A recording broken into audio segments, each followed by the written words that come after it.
Welcome back. Today's video is all about headstands and elbow stands. So in today's video, I'm going to teach you how to get into your headstands, how there's two variations, and how to get into elbow stands, couple drills, a little bit of explanation behind why I suggest what I'm talking about, and some great reasons to do them to aid your handstand journey. So first off, headstands and elbow stands are actually great for if you're just starting to handstand, because they're great for starting to develop that upside down awareness that is oh so confusing for when you first start handstanding. It's also great for starting to develop that upper body strength. And if you're struggling to hold your handstand and progress, I would definitely recommend checking out some of my other videos that sort of cover why you're maybe not making any progress. But if you are and you do want to keep on practicing, I would recommend giving these a go, because then you can kind of work on your leg movements without having to hold a handstand for longer, so that you can actually work on your leg movements and start to get used to moving your legs into all of these really pretty shapes that you quite often see on Instagram, or, I don't really do them that often. Maybe I should.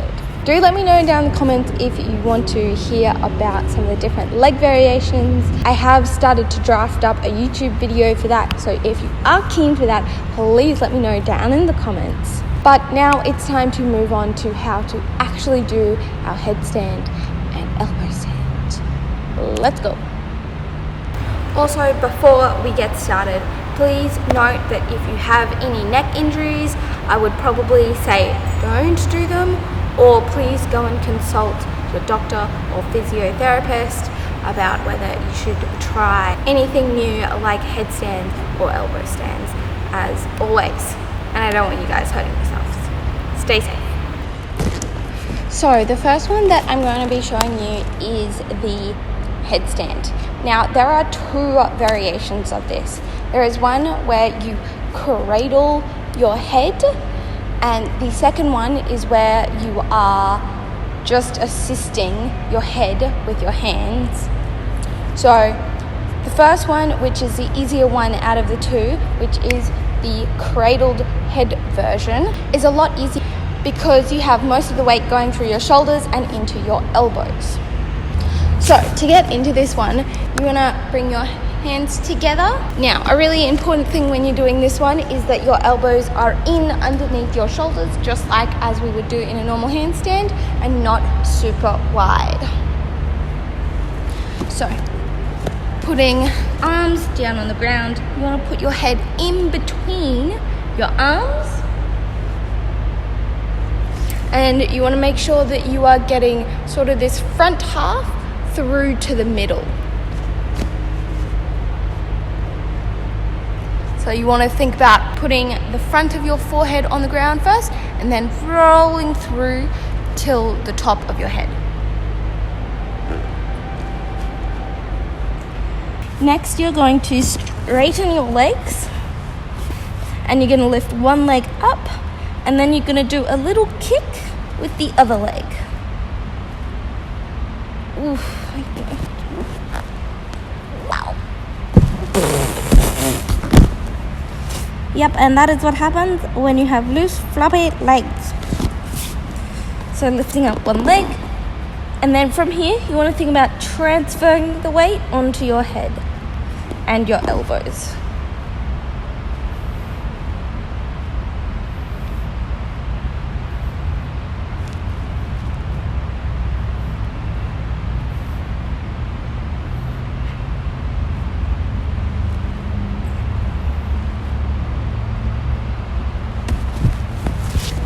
Coming down.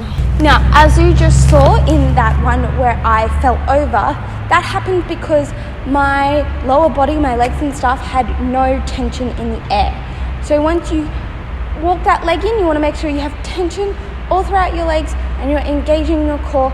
And then when you bring that second leg off, you actually engage it and bring it up to meet the top one.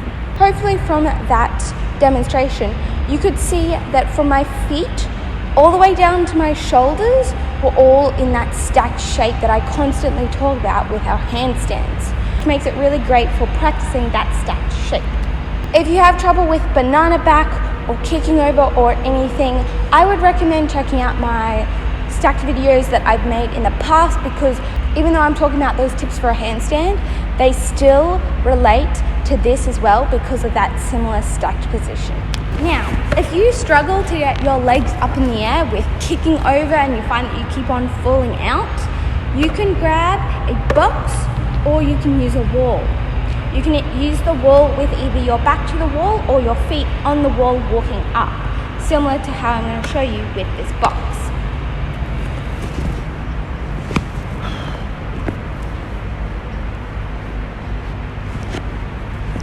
So set in your position, walk your feet onto the box, point that leg off, and then just slowly transfer that weight. And then when you can balance, bring that leg to meet the top one.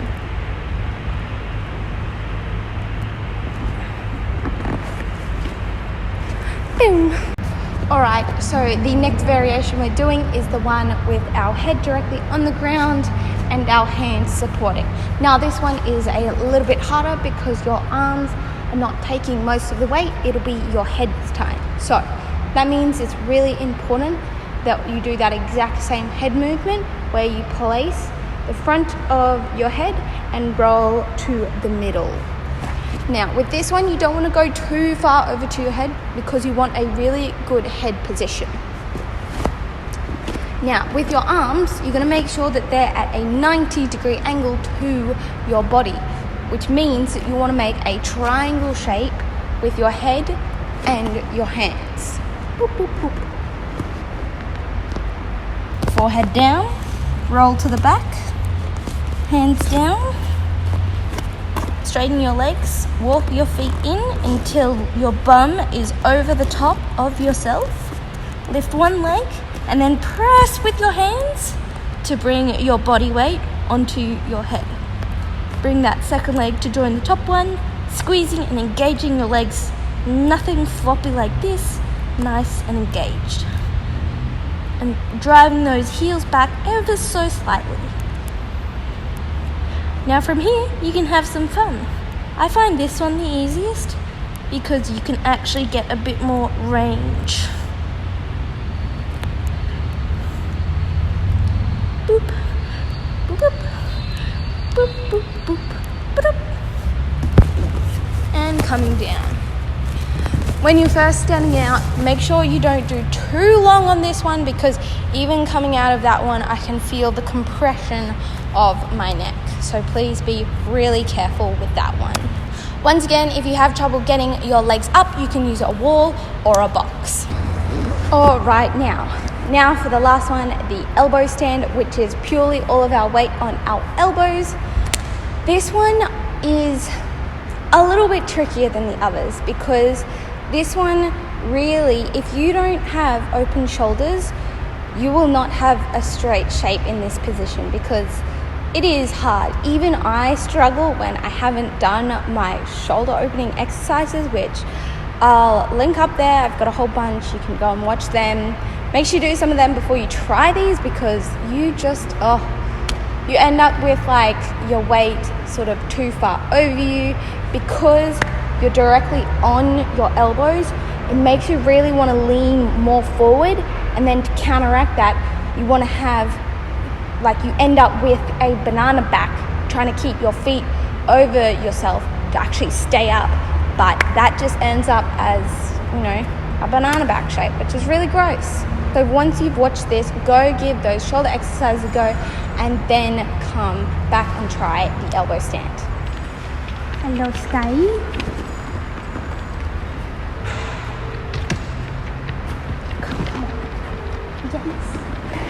Sky. Distraction central. I can't give you pets. Off you go. Off you go. Oh, wondering how long you're going to be at the shop.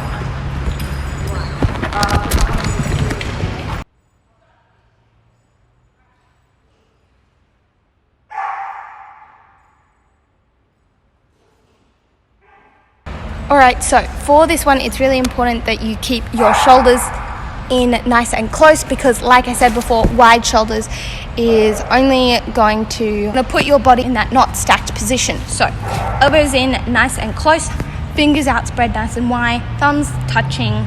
Now this one, it's really important that you push up through your shoulders, and if that's something you struggle with, once again, I'm going to link another video because I talk about it more in depth there, and I talk about exercises that you can do to help you get that push through your shoulders. But yeah, it's really important to push through your shoulders so that your head doesn't end up on the mat. So pushing up through your shoulders right from the start. Once again, same entrance. You can do dog central.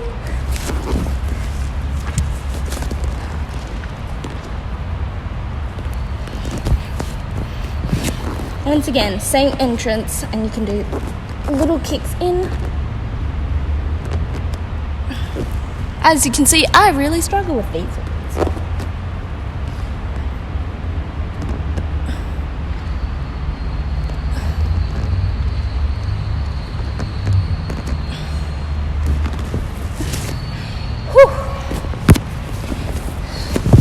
As you can see before, I'm not the best at these because everyone struggles something.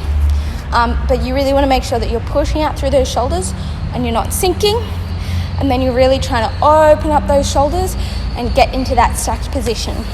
Okay, so that is it for this video. I hope you guys found this a fun one, a little bit different, a little bit of fun, still something super useful. If you guys did like this video, please hit that like button because it really supports my channel. And if you want to see more, click that subscribe button. And what really matters the most at the moment, and if you want to be notified anytime I actually upload a new video, hit that little notification bell.